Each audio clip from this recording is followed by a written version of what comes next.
Hi everyone, and a warm welcome back to episode 7 of UTS Student Hacks on our good old friend procrastination with Kelly and Rebecca. With lockdown restrictions loosening and the semester slowly coming to a close, there are so many things I would rather do than uni work. With so much time on my hands, I tend to procrastinate and leave tasks to the last minute and stress myself out. I don't know about you, Rebecca, but this is quite common for me. Yes, especially with the end of semester creeping up on us, starting our work earlier can only benefit us in the long run. Having a procrastination habit will not only increase stress, but will also set us up for a false sense of productivity. You think you're doing more by leaving things to the last minute, while in fact you could have easily achieved that HD you've always wanted if you start earlier.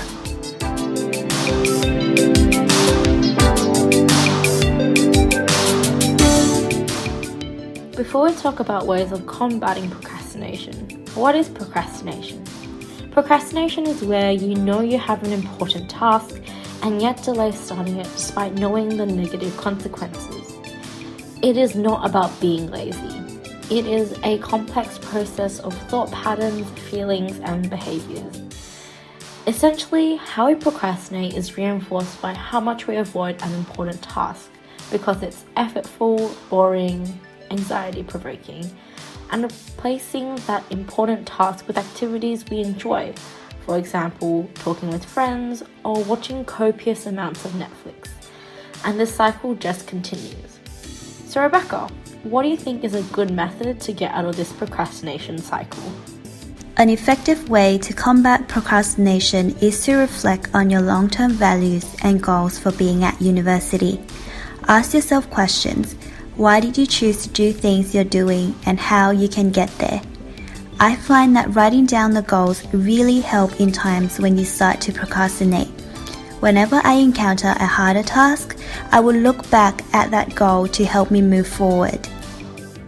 One tip I typically use is writing each task on a post-it note and sticking it to my monitor.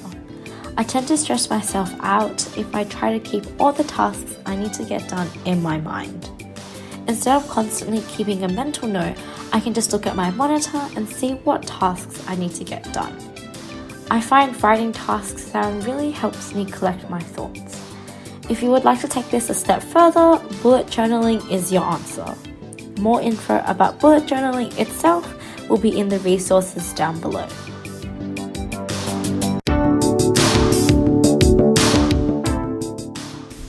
Challenge your excuses to procrastinate. Can you really finish that 30-page report in 2 days? No. Will you ever be ready to start your group project? No. There is no perfect time to start studying if you keep on making excuses. As soon as you stop making them, the underlying problems will come to the surface.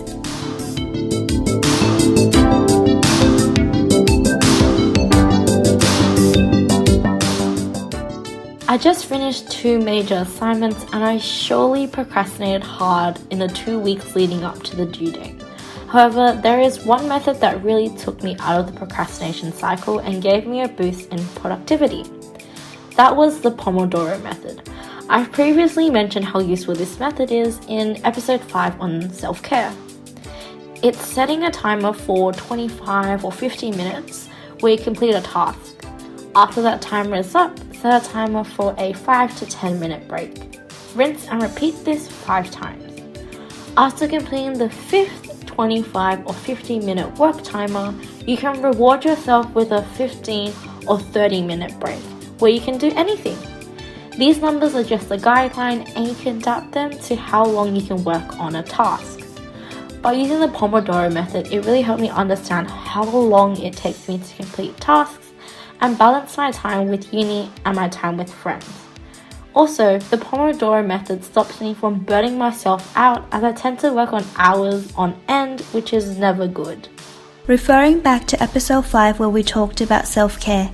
Self-care helps recharge our internal batteries so we can focus and concentrate better when we do sit down to study. Regular exercises, sufficient sleep, healthy diet, and social supports are all proven to increase endorphins. promote memory functions, reduce stress hormones such as adrenaline and cortisol. Understanding your circadian rhythm, or in layman term, sleep-wake cycle, is another key point to achieving productive work and a healthier lifestyle. A majority of people tend to experience their biggest dip in energy around the middle of the night and just after lunchtime. You won't feel as much energy swings during the day if you're all caught up on sleep. Plus, not having enough sleep will make you twitchy and tired, making it that much harder to concentrate.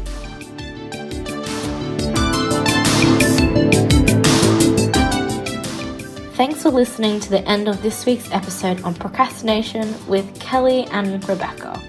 For more information about fighting procrastination, check out the additional resources recommended by UTS Counseling listed down below. Stay tuned for next week on Creating Boundaries with Rachel and Avi. Until then, stay productive.